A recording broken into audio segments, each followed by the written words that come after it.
Oh, hello. You've caught me wondering how many goals Gianfranco Zola scored during his 7-year stint at Chelsea. And now you've caught me looking that up on Wikipedia. Procrastinating, in other words, doing anything and everything but the thing I'm supposed to be doing, which in this case is writing an intro to the Friday feature. Except this is the intro to the Friday feature, and that bit about procrastinating was part of it, so there.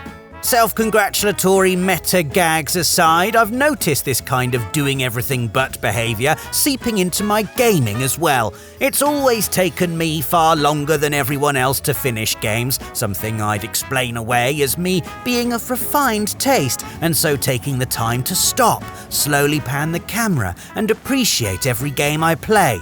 You know, I'm just better than most people. But having now thought about it and made note of my gaming habits, I've realised I'm not actually better than most people at all.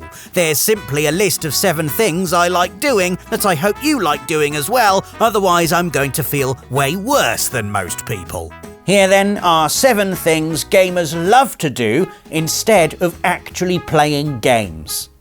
Our first entry is something you definitely do instead of actually playing games, and with increasing regularity. Mucking about in photo mode. Pretty much a standard addition to any game with trees, mountains and water. Basically all the games I like to play.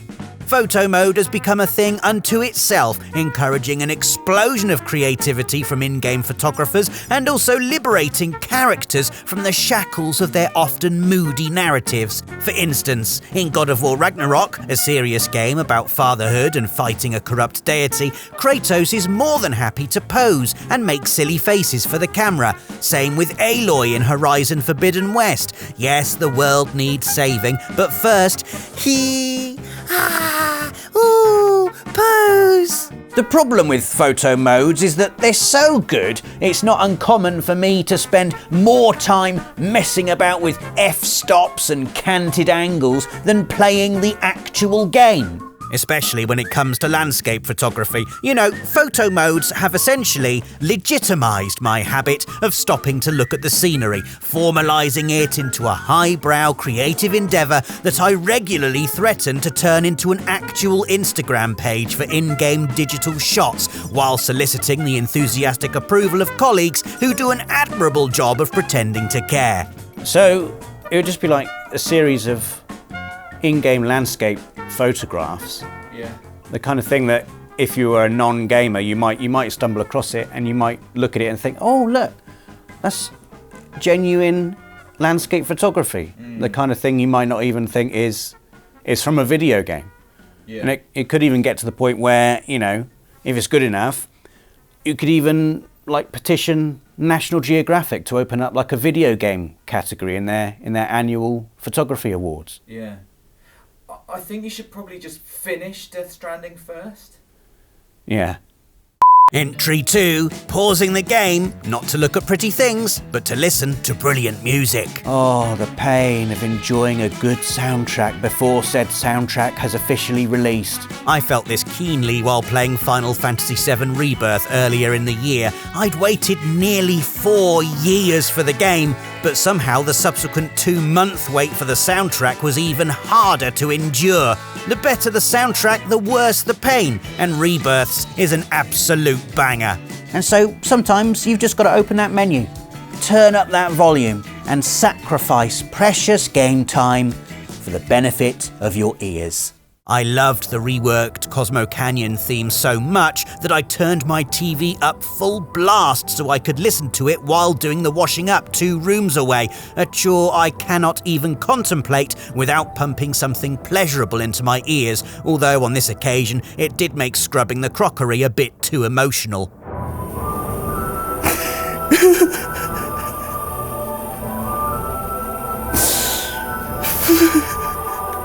Goodness knows how many hours I spent just sitting there enjoying the music without actually playing the game. I also remember many years ago playing Persona 4 Golden on my PlayStation Vita during my commute and liking the battle theme so much that I would regularly get into a fight, put the console down, not input anything and simply listen to the music for 20 minutes while my train rumbled into work.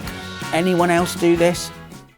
Entry 3. Organising. Organising your games instead of playing your games. Maybe because it's therapeutic and productive. But really, it's because you're having trouble with that boss and you need something to help you calm down. This is a classic procrastination tactic and one I've employed multiple times throughout my life. Essay due in the morning, time to arrange my wardrobe from darkest to lightest. Black, black, black, navy blue, grey. Bloodborne boss giving you trouble, time to arrange your games in alphabetical order to release some of that pent-up tension. This used to strictly be the domain of the gaming shelf, but now, thanks to the handy game list feature on PS5, you can spend hours calmly organising your library by genre, perhaps, or by release year, or by how bald the protagonists are. Hitman 3, God of War Ragnarok, and confirm. Everything's got to be just so. You can't cook in a messy kitchen. You can't game on a PS5 where everything isn't meticulously put away in neat folders. The fourth thing I love to do instead of actually playing games is just to casually look through my trophy list. Which, now you mention it, I quite fancy doing now.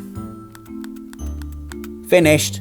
Yeah, I don't have many trophies, ha ha ha, but I do enjoy a lazy peruse through my collection every now and then. Firstly, to feel good about myself for acing the platinum trophies in the likes of My Name is Mayo and The Pigeon P, but also because trophy lists, as much as being about tracking success, are about tracking experiences. They're the closest we get, in a gaming sense, to those old family photo albums you used to fish out the bottom of your grandma's dining room cupboards each Christmas. Mementos of journeys shared, moments lived. And worlds conquered. And just like the photos, the further away you get in time from the moment they were captured, the more magical the recollection. Like, the Blunder Trophy in Heavy Rain. Shoot Nathaniel. I shot him. Oh yeah, I remember shooting Nathaniel. Because sometimes you don't feel like saving the world or beating the boss or romancing the sexy alien. Sometimes you'd rather just reminisce quietly about all the times you did those things in the past. Number 5 is something I reckon every gamer does, even if they don't realise it, and that is watching other people play games instead of playing games yourself.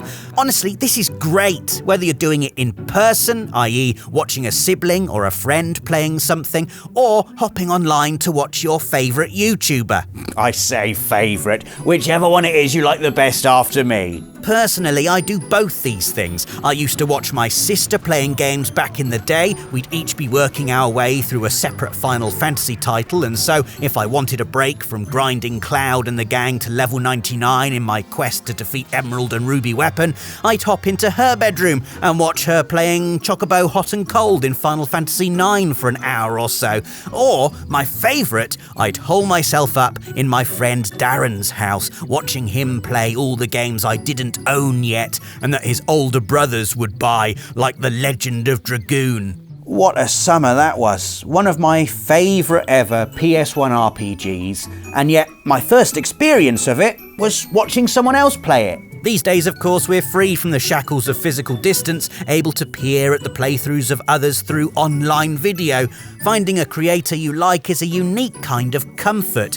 For instance, I finished Final Fantasy VII Rebirth, and yet I still really enjoy re-watching Maximilian Dude play through all the key moments, his passionate reactions, a gratifying reflection of my own. All the excitement of the epic battles, none of the worry about the game over screen. We're going slightly left field for our final 2 entries, moving away from procrastination-adjacent gaming activities and into things that gamers just plain love doing. And the first of those 2 things is arguing. And you can't say you don't love doing it, otherwise you're just proving my point.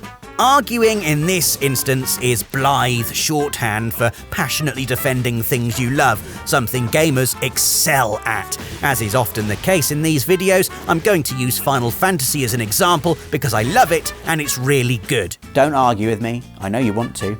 Being a Final Fantasy fan basically means being a fan of arguing. We each have our favourites and will go to bat for them with a fervour bordering on the fanatical. All it takes is for one foolish person, Naming no names, so don't ask, to say something like, I think Final Fantasy VIII is the best and I don't like Final Fantasy IX. And the desire to argue surges through me like like a trance attack.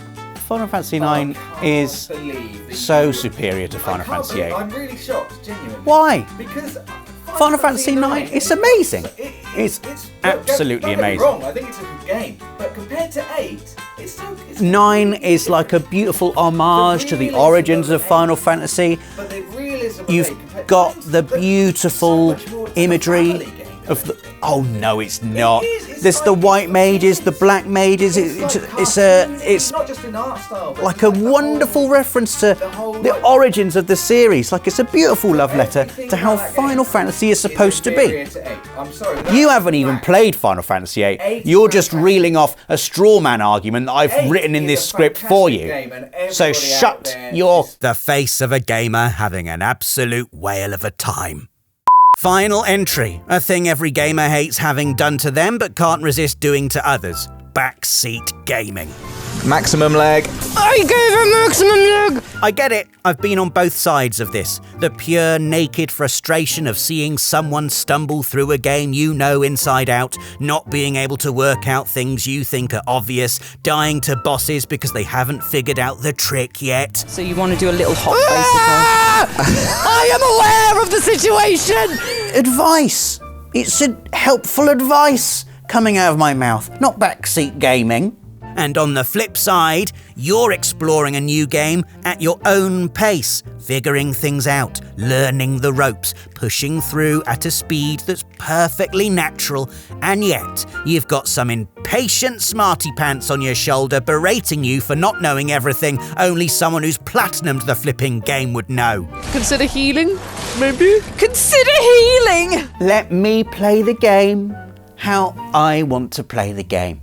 Backseat gaming, really, like arguing, is just a love of something manifested as a burst of fiery passion. So invested are you in your friend liking the thing you like, enjoying it correctly, that sometimes things spill over and that enthusiasm twists into annoyance. Okay. How have you even managed to ruin this? What a great time everyone was having there. Loved it. Almost as good as playing the game myself. And there you have it, 7 things gamers love doing instead of actually playing games. If you can think of any other examples, please do share them in the comments. Give this video a like if you enjoyed it, and join us again at the same time next week for another Friday feature. Thanks for watching.